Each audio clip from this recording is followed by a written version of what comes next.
Welcome to national MD CAT prep.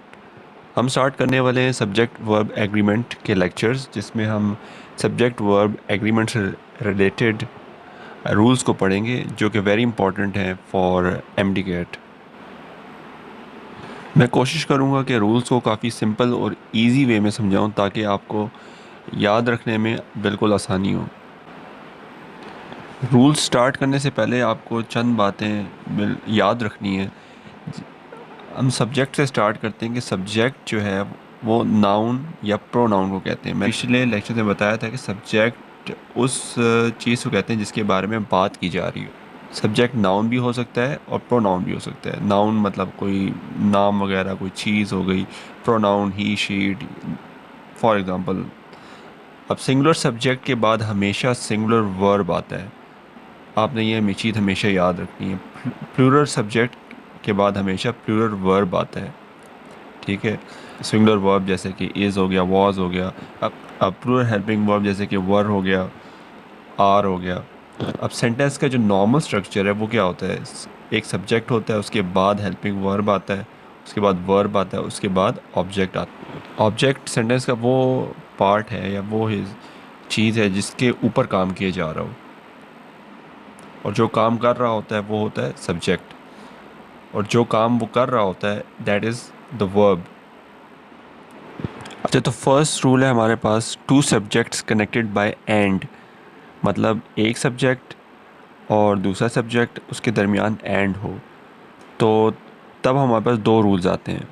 First rule है, if both subjects convey a single entity. अगर दो subjects जो and के से कनेक्टेड हों, अगर वो एक सिंगल एंटिटी है, मतलब एक सिंगुलर सब्जेक्ट होने का मीनिंग कन्वे कर रहे हों, तो हम क्या चीज़ यूज़ करेंगे? हम सिंगुलर हेल्पिंग वर्ब यूज़ करेंगे, is, was, etcetera. Example, the law and order in the state is under control. अब इसमें जो लॉ एंड ऑर्डर है, ये law and order, this is conveying a singular meaning, एक single entity होने का meaning दे रही है। इन द स्टेट, उसके बाद हमने लगाया हेल्पिंग वर्ब इज़। अब profit and loss is a part of business. अब प्रॉफिट एंड लॉस एक सिंगल होने का मीनिंग दे रही है, तो इज़, उसके बाद लगेगा इज़। अब नेक्स्ट एग्जांपल में देखते हैं, bread and butter is not easy to earn nowadays. अब ब्रेड एंड बटर जो है वो एक सिंगल एंटिटी, एक यूनाइटेड सेंस दे रही है, तो इसके बाद हम क्या लगाएंगे? Helping verb singular is. अब इस नीचे वाली एग्जांपल में देखते हैं, bread and butter were purchased by him. अब इस एग्जांपल में ये डिवाइडेड सेंस दे रही है। इसमें ये सेंस मिल रही है कि ब्रेड एंड बटर दो अलग चीज़ें, ब्रेड डबल रोटी और बटर मक्खन। अब दो अलग चीज़ें जो हैं, जो अब चूँकि ये दो अलग चीज़ें हैं, मैंने आपको पहले बताया था प्लूरल सब्जेक्ट के बाद प्लूरल वर्ब लगता है, तो प्लूरल हेल्पिंग वर्ब क्या बनेगा? Were, purchase by him. If both subjects connected by and convey a meaning of two separate entities. अगर दो सब्जेक्ट्स जो कि एंड से कनेक्टेड हैं, अगर दो सेपरेट एंटिटीज़ का मीनिंग कन्वे करती हैं, जिस तरह की पिछले वाली लास्ट एग्जांपल में था, हम क्या यूज़ करेंगे? Use plural helping verb, are, were, etcetera.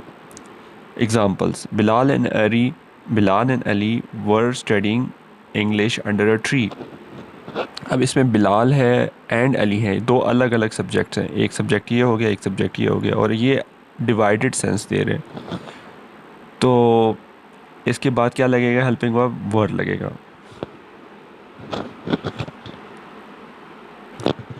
If two subjects are connected by and, simple, if two subjects are connected by and, जिस तरह के पीछे था, प्लस दो सब्जेक्ट्स के साथ, उन्हीं सब्जेक्ट्स के साथ अगर आर्टिकल्स ए, एन और दा का भी यूज़ हुआ हो, तब क्या रूल होगा? इफ़ ए, एन एंड दा is use with the first subject, अगर पहले सब्जेक्ट के साथ ए, एन या दा यूज़ हुआ हो, तो एज अ होल दोनों सब्जेक्ट एक सिंगुलर मीनिंग कन्वे करते हैं, तो यूज़ सिंगुलर हेल्पिंग वर्ब, जिस तरह कि मैंने पीछे बताया। Examples, a white cow and red cow is grazing. अब एक white cow and red cow, ये एक सिंगुलर मीनिंग दे रहे हैं, इज़ ग्रेजिंग। अब the principal and science teacher, the principal and science teacher, ये एक पूरा जो है वो एक सिंगुलर मीनिंग दे रहा है। उसके बाद क्या लगेगा, helping verb, singular helping verb लगेगा, has not come to the school. If a an और the is use with both subjects, अगर दोनों सब्जेक्ट के साथ ए एन या द लगा हो तब दोनों अलग अलग होने का मीनिंग कन्वे करेंगे, तो दो अलग अलग सब्जेक्ट्स होंगे। तो जब प्लूरल सब्जेक्ट्स आ जाएं तो तब हम क्या यूज़ करेंगे, plural verb, use plural helping verb. Examples, a white cow and a red cow. अब ये दो अलग अलग सब्जेक्ट्स होने का मीनिंग कन्वे कर रहे हैं, तो अब बाद में हम क्या लगाएंगे, helping verb will be plural, the principal and the science teacher have not come to the school. तो अब ये दो, द प्रिंसिपल, द साइंस, अब ये दो अलग अलग सब्जेक्ट्स होने का मीनिंग कन्वे कर रहे हैं। हैव, तो इसके बाद हेल्पिंग वर्ब जो लगेगा वो प्लूरल होगा, have not come to the school.